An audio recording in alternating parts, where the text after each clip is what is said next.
So, good afternoon, everyone. This is your subject, Introduction to Philosophy of the Human Person. So, our topic for today is about intersubjectivity. Ano ba yung sinasabi nating intersubjectivity? The whole world is more connected now, more than ever in the 21st century. So, sinabi nilang mas connected na yung mga tao ngayon, 21st century. Ano ba yung mga nangyayari ngayong 21st century? The improvement of communication kasi, di ba? We use technology such as internet in connecting to other people. Nasa kabilang mundo man siya or nasa kabilang bahagi ng mundo, di ba? So they say that the world is more connected. Look at the picture on the left or on the right. Does each person depicted look the same? Does each person have different clothing from the others? With the earth as the background of the image, what do you think the image represents? So yung picture na nandyan, iba-iba yung kasuotan ng mga tao, di ba? So it reflects the diversity of the culture around the world. Iba-iba ang kultura ng mga taong depende sa location and nationality and country ng mga tao. And for today, these are the following objectives. You will realize that intersubjectivity requires accepting differences and not to impose onto others. So, ang pagkakaiba natin is doesn't allow us to judge each other but to accept each other. Explain that authentic dialogue means accepting others even if they are different from themselves, and perform activities that demonstrate an appreciation for the talents of persons with disabilities and those from the underprivileged sections of the society. So first, let us analyze this paragraph. Our ability to engage in meaningful interaction with other people, our surroundings, and everything around us is rooted in our capacity for self-awareness and transcendence. Before we begin to relate with others, we must first be aware of ourselves as rational individuals capable of determined and reasonable action. Interpersonal relations are made possible when the self becomes aware of the others, which includes everyone and everything outside of the self. So we already discussed the transcendence, di ba? You are self-aware of yourself. So alam mo that you are existing, your capabilities, yung mga meron sa'yo. That is yourself. Aware ka, di ba? Na isa kang tao, isa kang estudyante. And with the, because you are aware na you are existing, kapag nakikita mo yung mga tao, aware ka din na they are existing. And because of their existence, you make relationships with them or connections. Depende. We'll analyze it furthermore later on.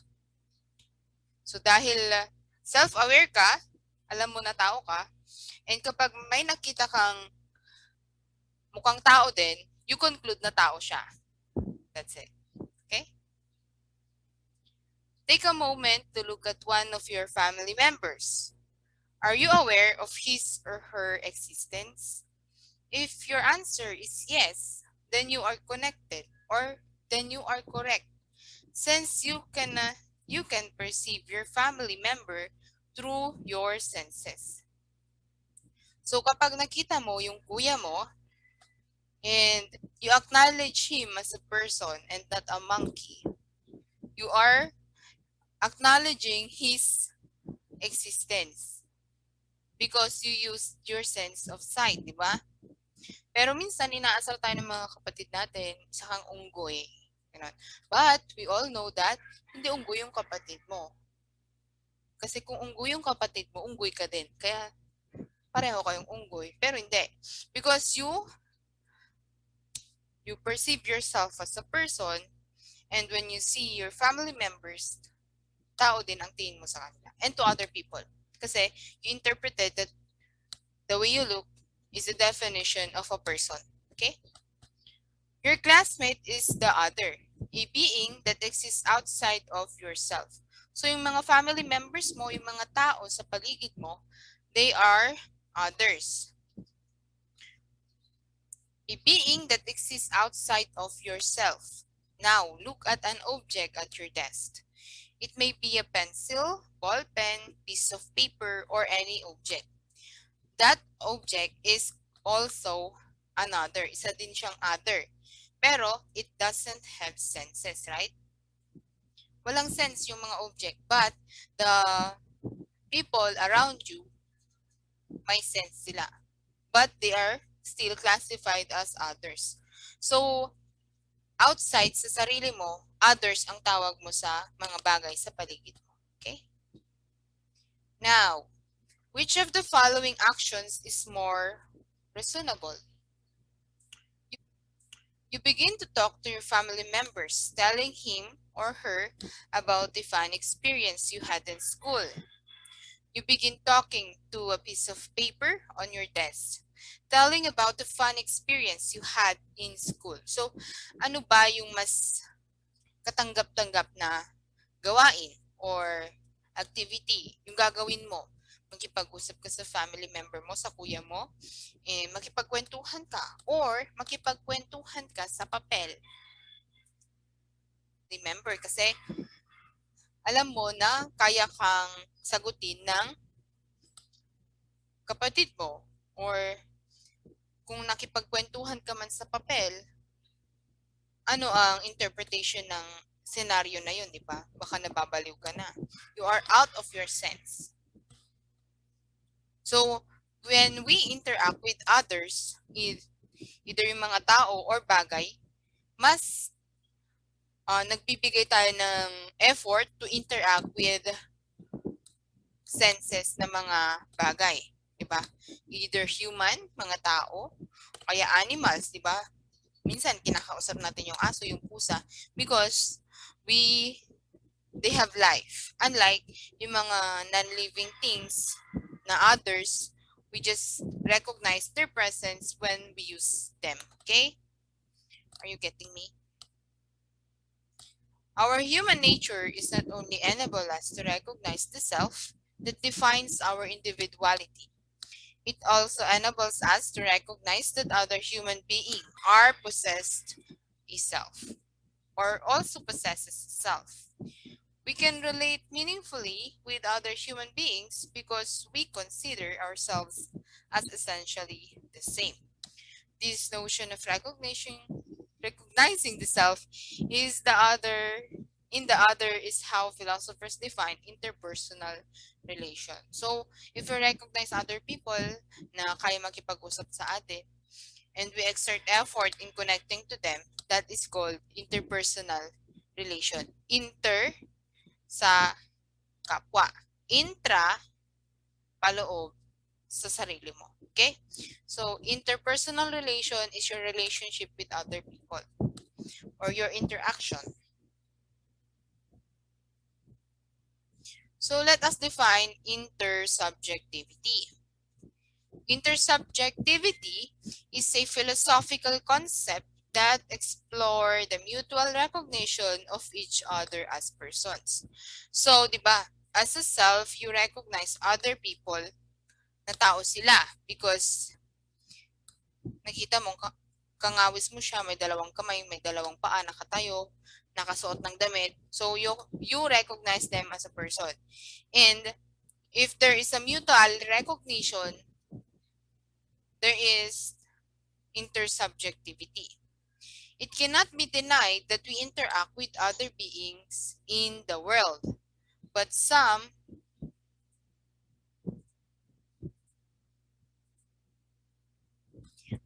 of these beings that we interact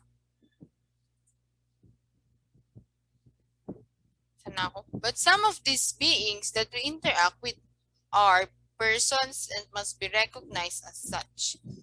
Intersubjectivity also carries the meaning of unique relationship between distinct subjects. It refers to the characteristics of the human person to engage in a very intimate and personal relationship with others who are different from him or her, but who are also like him or her. This is possible because the person has an inner life or interiority. Having an inner life allows the person to give himself or herself to other people. So, ang intersubjectivity na tinatawag natin is you recognize the existence of other people and nare-recognize ka din nila na tao ka. But if it's only one way, ikaw lang ang nakaka-recognize na tao sila and they don't recognize you as a human person, may problema na baka hindi ka nga talaga tao.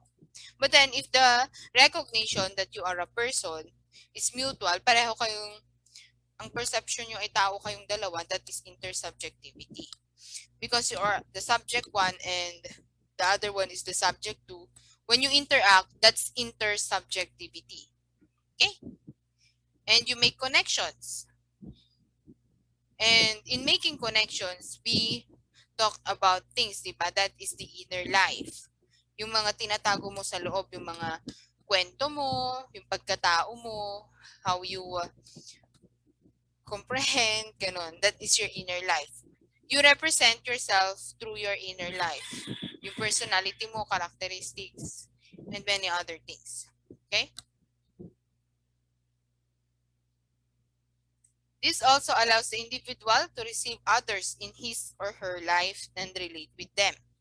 Intersubjectivity also allows a person to become closer to others in many ways.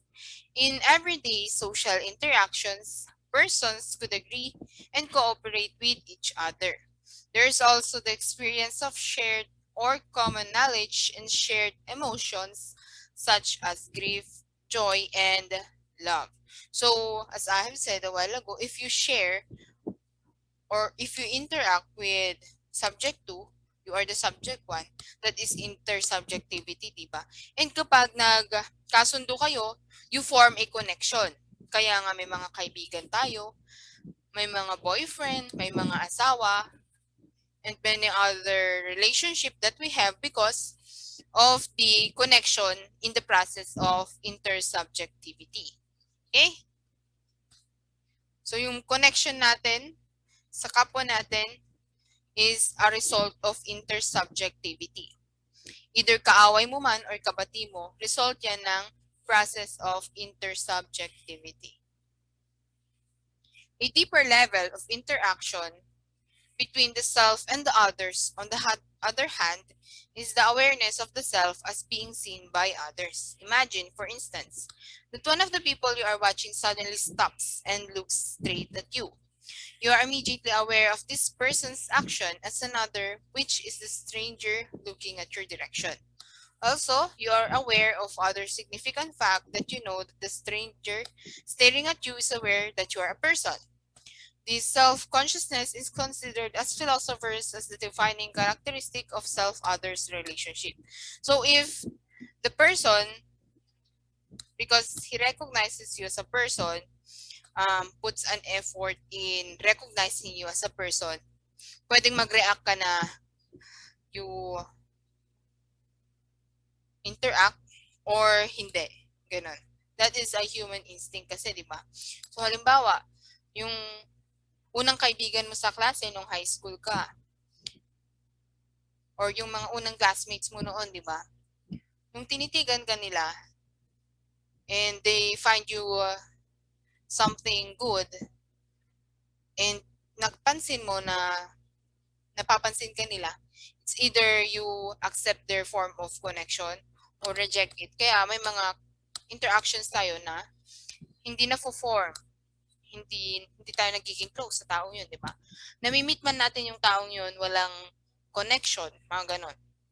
Pero may mga tao tayong namimit na ang bond or the connection is really strong because of how we interact with their first interaction with us or vice versa, ganon. So may mga tao tayong gustong-gusto natin, 'di ba, noon? Or ngayon, pwede din. May mga taong gustong-gusto natin. Then we give our attention to them. We exert effort. We text them every day, send them TikTok messages or what, like that. But then, if the other one, or if the subject too is not really interested in you, or hindi ka niya nire-recognize, di niya nire-recognize yung communication mo as a form of interaction, kahit aware siya na tao ka, walang mababand na connection, di ba? So, yun yung mga taong hindi makaramdam. Ganon. So, ayan. That is how intersubjectivity works. I hope you understand. I guess so.